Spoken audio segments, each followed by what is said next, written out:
Is this angel who is responsible for creating demons worse than Satan? The Book of Enoch describes a group of fallen angels known as the Watchers. These angels are believed to be some of the first angels that sinned against God. Today, I will be focusing on the leader of these angels, Samyaza.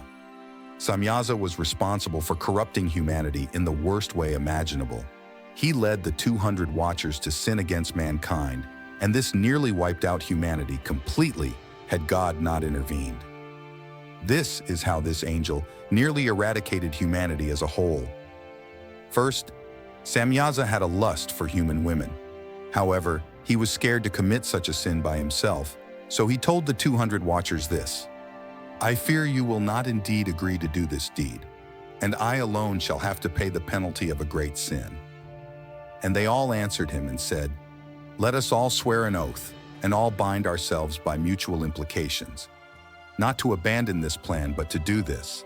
Then swear they all together and bound themselves by mutual implications upon it. This agreement occurred on Mount Hermon. After the Watchers made this agreement, all hell broke loose. The result of Samyaza and the other Watchers interbreeding with humans were monstrous hybrid beings known as the Nephilim. These hybrids were so evil and violent that they nearly erased humanity completely. The Book of Enoch says, "And they became pregnant, and they bare great giants whose height was 300 ells.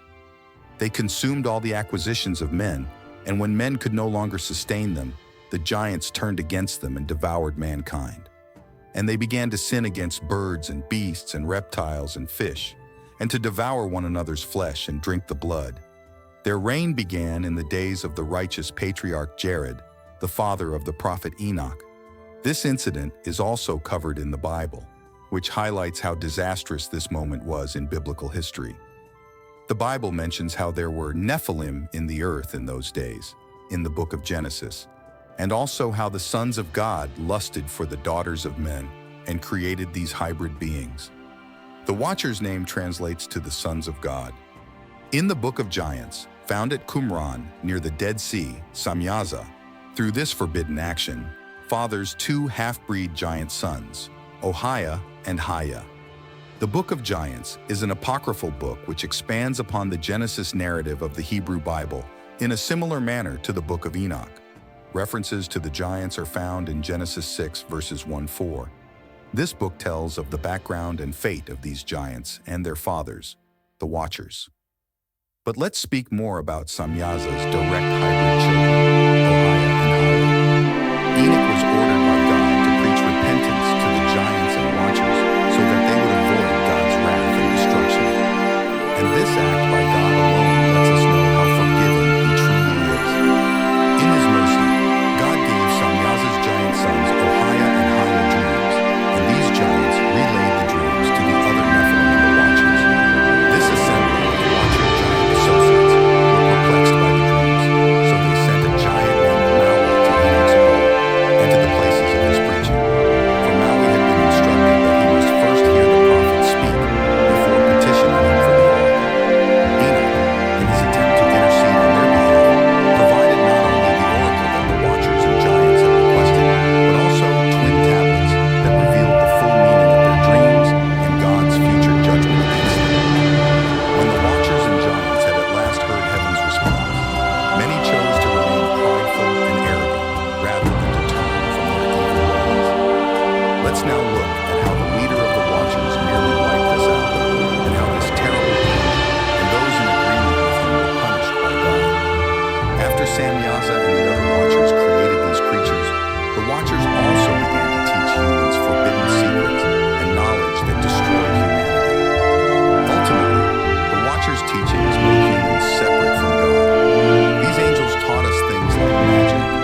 places such as ancient Egypt.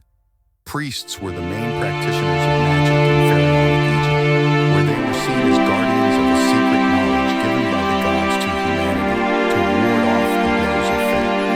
We can clearly see these so-called gods were just fallen angels being worshipped as the false gods that we were warned about in Exodus 20, verses 3 to 5. In ancient Egypt, the most respected users of magic were the lector priests, who could read the ancient books of magic kept in temple and palace libraries. In popular stories, such men were credited with the power to bring wax animals to life or roll back the waters of a lake. But this magic was also used for evil purposes. Though magic was mainly used to protect or heal in ancient Egypt, the Egyptian state also practiced destructive magic.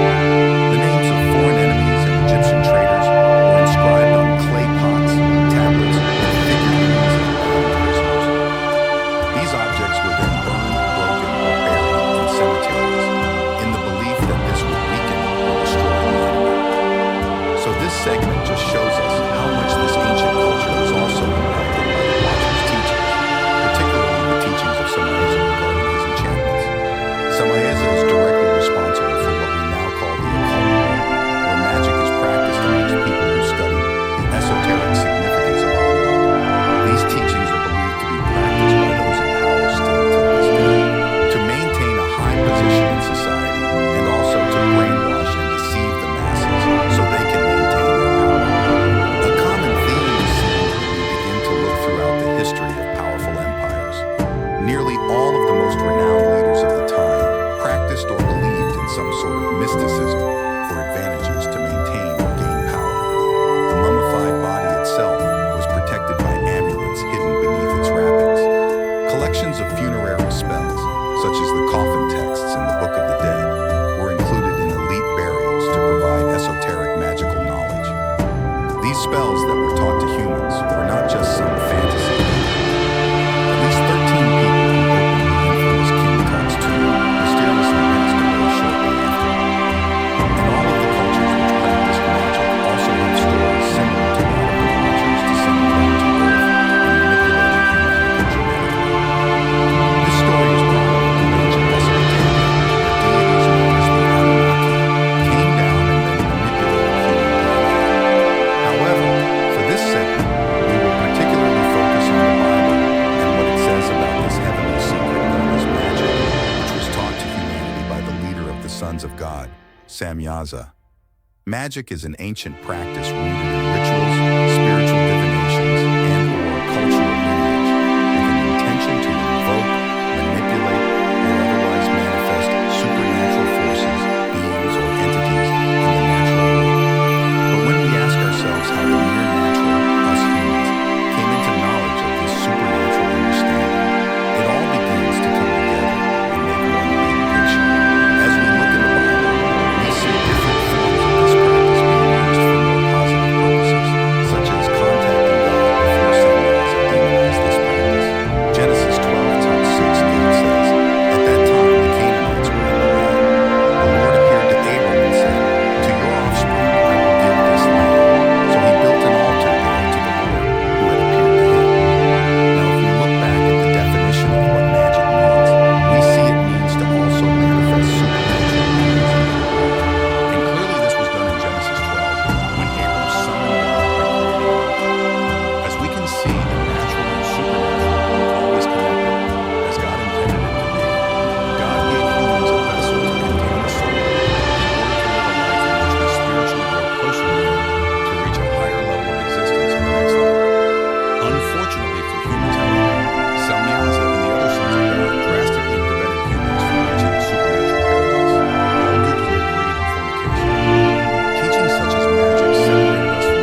these monstrous beings.